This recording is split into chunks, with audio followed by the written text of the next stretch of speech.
মেদিনীপুর শহরের সুকান্তপল্লী এলাকায় 24 জনের বেশি জন্ডিসে সংক্রমিত। পানীয় জল থেকে সংক্রমণ ছড়ানোর আশঙ্কা। এলাকার তৃণমূল কাউন্সিলরের বিরুদ্ধে ক্ষোভ সাধারণ মানুষের। ঘটনাস্থলে সিএমওএইচ সহ প্রশাসনের শীর্ষ আধিকারিকরা। মেদিনীপুর পৌরসভার 22 নম্বর ওয়ার্ডের সুকান্তপল্লী এলাকায় প্রায় 24 জনের জন্ডিসের সংক্রমণ। তড়িঘড়ি এলাকায় এলো স্বাস্থ্য দপ্তর সহ জেলা প্রশাসনের শীর্ষ আধিকারিকরা। এই সংক্রমণ ছড়ানোর পরেই ওয়ার্ডের তৃণমূল কাউন্সিলরের বিরুদ্ধে রীতিমতোই ক্ষোভ উপড়ে দিলেন স্থানীয়রা। স্থানীয়দের দাবি, এলাকায় নিয়মিত পরিষ্কার পরিচ্ছন্ন করা হয় না। এলাকায় সংক্রমণের খবর আগেই কাউন্সিলরকে জানানো হলেও তিনি কোনো পদক্ষেপ গ্রহণ করেননি, আর সেই কারণেই এত বড় সমস্যায় পড়তে হলো তাদের। তৃণমূল কাউন্সিলর অবশ্য দায় চাপিয়েছেন স্থানীয় মানুষদের ওপরেই। সচেতনতা নেই, সেই কারণেই এত বড় ঘটনা, দাবি স্থানীয় কাউন্সিলর মৌসুমী হাজরার। প্রাথমিকভাবে মনে করা হচ্ছে পানীয় জল থেকেই ছড়িয়েছে সংক্রমণ। ইতিমধ্যে একটি সাবমার্সিবল পাম্প থেকে শুরু করে বেশ কয়েকটি পানীয় জলের ট্যাপ সিল করা হয়েছে। সমস্ত ট্যাপ, সাবমার্সিবল পাম্প থেকে পানীয় জলের নমুনা সংগ্রহ করে পাঠানো হচ্ছে টেস্টিং এর জন্য।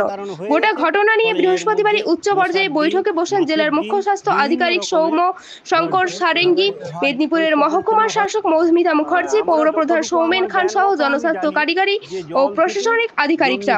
গোটা ঘটনায় এলাকায় রীতিমতো আতঙ্কের ছায়া। আর ডেঙ্গু বা অন্যান্য জিনিস যেগুলো হচ্ছে, অন্যান্য রোগগুলো, সেগুলো মশা বাহিত।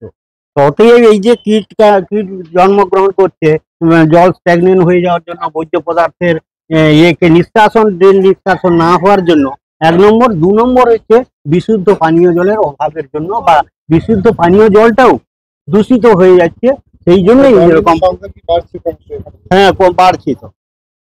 আমার ছেলের তো কিছুদিন আগে ডেঙ্গু হয়ে গেছিল, তারপরে আবার পাড়ায়ও দেখা যাচ্ছে এরা আমাদের তুলনায় কিছুটা দিন আনা দিন খাওয়ার লোক, বেশিরভাগ শ্রমিক মানুষ, তারা বিভিন্ন বাড়িতে কাজ করতে যায়, যেখানে জল পায় সেখানে সংগ্রহিত করে, যদিও টিউবওয়েল থেকে করে। এর মধ্যে আর্সেনিক আছে কি আছে সে তো আর সাধারণ মানুষ আমরা বুঝতে পারবো না। এরা শুধু নয়, আমিও তার মধ্যে আছি। আমাদের কোনো পরীক্ষার কোনো যন্ত্র নেই, ফলে তার মাধ্যমেই এসে হয়তো জল দূষিত হচ্ছে, জন্ডিসের জার মারছে, ডেঙ্গু মশা হয়তো কামড়াচ্ছে। অতএব এই পরিবেশটা যদি সুন্দর করা যায়, জলটা যদি বিশুদ্ধকরণ করা যায়, তাহলে মনে হয় এই সমস্ত রোগগুলো প্রতিরোধ করা যেতে পারে। আমার নাম জগদীশ চন্দ্র প্রামাণিক। না, অ্যাকচুয়ালি 22 নম্বর ওয়ার্ডে যে সুকান্তপল্লী এলাকা আছে, তো সেখান থেকে আমাদের খবর আসে যে কিছুদিন ধরে ওখানে জন্ডিস হচ্ছে। বিভিন্ন লোকের মধ্যে জন্ডিসের সিমটম, মানে বমি হওয়া, পেটে ব্যথা, খিদে কমে যাওয়া, তার সাথে ডার্ক কালার ইউরিন হওয়া, এইসবগুলো হচ্ছে। তো আমরা সার্ভে করেছিলাম। তো সার্ভে করার ফলে কাল অবধি 24টা কেস হেপাটাইটিস এ বেরিয়েছে। তার সাথে আরও 10টা অ্যাক্টিভ সার্চ করে আমরা সাসপেক্ট করেছি, যাদের ব্লাড টেস্টের জন্য পাঠানো হয়েছে। তো পুরো ব্যাপারটা আমরা খতিয়ে দেখছি কিভাবে হলো। হ্যাঁ, সেটা আমরা আজকে টিম জেলা শাসক করে দিয়েছেন। আমি আছি, মহকুমা শাসক ম্যাডাম আছেন, চেয়ারম্যান আছেন, সিআইসি আছেন, এবং আমাদের পিএইচই এবং মিউনিসিপ্যালিটির ইঞ্জিনিয়াররা আছেন। আমরা স্পটে যাচ্ছি, গিয়ে দেখে যা ব্যবস্থা নেব, যাতে করে এটাকে কন্ট্রোল করা যায় এবং যাদের হয়েছে যাদের চিকিৎসার সুব্যবস্থা করা যায়, এটাই আমাদের।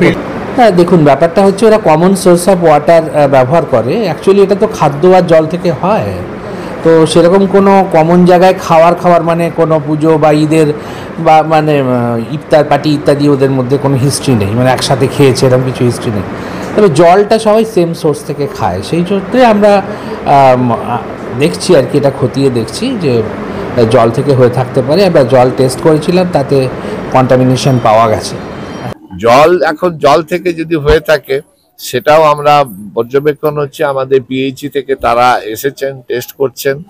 আমরা সর্বতভাবে তাদের বাড়ির পাশে থেকে আমরা সব রকম সাহায্য সহযোগিতা, আমাদের লোকাল কাউন্সিলর, আমাদের পাশের কাউন্সিলর, পৌরসভার হেলথ দপ্তর, সবাই মিলে থেকে কাজ করা হচ্ছে। সেগুলো আমরা এখন 3টে ওয়ার্ডেই হবে, 20, 21, 22 এই 3টে ওয়ার্ডেই আমাদের পর্যবেক্ষণ করা হবে, জল টেস্ট করা হবে, বাড়ি বাড়ি সচেতন করা হবে। মানুষকে একটু সচেতন হতে হবে। মানুষও যদি একটু সচেতন অভাব থাকে, আমরা হাত না ধুয়ে খেয়ে নিচ্ছি, খাবার খোলা থাকছে, মাছি বসছে, সেগুলো দেখা। জল আমরা নিয়ে সেটাকে এখন একটু ফুটিয়ে খাওয়ার ব্যবস্থা করা, আমরা চেষ্টা করব, কিন্তু মানুষকেও সব সময় আমাদের পৌরসভা, আমাদের লোকাল কাউন্সিলর তাদের সঙ্গে থেকে সহযোগিতা করতে হবে। তো অভিযোগ বলবেন না, এটা যেদিনই আমরা খবর পেয়েছি সেদিনই কিন্তু আমরা তৎপর হয়েছি কি থেকে হচ্ছে সেটার জন্য, এবং আমরা সিএমএইচ সাহেবকে বলে এখানে দুটো হেলথ ক্যাম্প করিয়েছি। যাদের যাদের মনে হয়েছে যে আমাদের শরীরে অসুবিধা হচ্ছে তাদের কে এখানে এনে আমরা ব্লাড টেস্ট করিয়েছি। পরের একদিন পরে আমরা ব্লাডের রিপোর্ট পেয়েছি, তারপরের দিনও আবার মেডিকেল টিম বসিয়ে আমরা প্রত্যেকটি মানুষকে আমরা যথাযথ ওষুধ দিয়েছি এবং বলেছি যে এরপরে আমরা ওনাদেরকে এতে রাখবো, নজরে রাখছি। যদি কোনো অসুবিধা হয় আমরা পরবর্তী ক্ষেত্রে আমরা পদক্ষেপ নেব।